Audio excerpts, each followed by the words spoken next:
the students. I know we aren't able to meet this week, but I wanted to just record something, just encourage you, lift you up. I hope you had a wonderful week. We are going to be meeting next Friday, so we will definitely meet then. We're not going to meet the week of Thanksgiving, but we will meet next Friday. So look forward to seeing you back at the church. But what I wanted to do today was just real quick share something that I've been thinking about, that I've been dwelling on for just a little bit. But it's this idea of thinking about others first. And now it's not a new idea. I get it. It's an idea that's been around for a long time. But what I want to do real quick is just encourage you, challenge you a little bit. I want to read to you Philippians 2, verses 3 and 4. They say this: do nothing from selfish ambition or conceit, but in humility count others more significant than yourselves. Let each of you look not only to his own interests, but also to the interests of others. I was reading this verse, and one of the really interesting things that it says here is in verse 4, it says, let each of you look not only to his own interests. You know what that means? That means it's okay to think about the things that you're interested in, the things that you want, the things that you need. That's okay. But if you only think of that, that's not okay. If you continually put yourself before other people, again, that's not okay.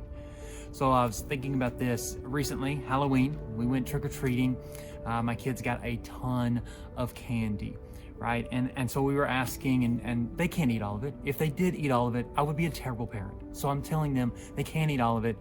They got to share it with me. So what we did was we put it all out and said, okay, what can I get? What can I have? And they looked through their boxes and they looked through their candy. And you know what they did? They did not say, hey, Dad, what candy do you want? What they did is they looked through the box and they thought, what candy do I not want? And that's the candy I'm going to give to Dad. I got things like Almond Joys and Jawbreakers. And okay, I'm sorry if those are your favorite candies, but they're not necessarily my favorite candies. But as I thought about that more and more, I do the same thing. Because what was I thinking? I was thinking, they need to give me what I want. They should give me the candy that I think I should get, instead of thinking, you know what? I didn't do the trick-or-treating. I didn't go up and talk to the people. They did that. So I should just be grateful that they're going to give some candy. Think about this in maybe your own life and what that looks like.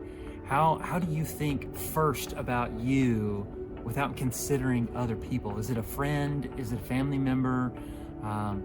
Is it some stranger maybe that you just encounter, and God's kind of bringing up that in your mind right now?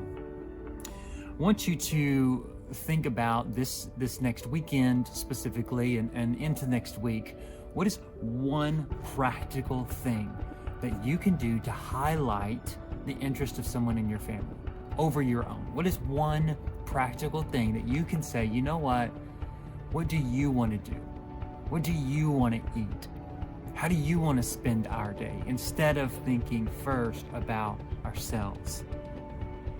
Now, you can do this with a family member, and that's where I want to encourage you. I want to encourage you to start with a family member. But you can also stretch this out to siblings. You can stretch this out to teachers. You can stretch this out to schoolmates, thinking about who that might be that God's calling you to and what that might look like. But then I want you to do something else. I want you to write down what you did. And I'm not asking you to write down to boast about it, to brag about it. But I'm asking you to write it down to keep you accountable, to actually show that you did that. And you did it purposefully. You did it to glorify God. You did it to make much of Him, because He is speaking to you through His Word. I'm going to read one more passage to you. It comes out of Romans chapter 12, verse 10. It says, love one another with brotherly affection. Outdo one another in showing honor. You know, I hope that maybe you can be someone that can never be outdone, showing honor to somebody else, showing love for someone else, showing that you care about the interest of someone else more than your own. And you know what? I'd love to hear some of those stories. You can text that to the student ministry text number that you get updates from, or you can text me directly if you have my number, that's fine. But I'd love to hear some of those stories. What did you do? How did you think about the interest of someone else over another person's?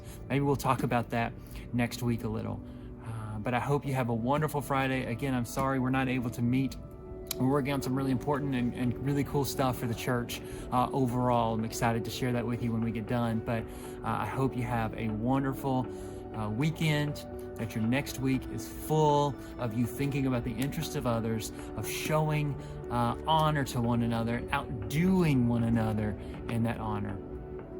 We'll see you next week. Bye.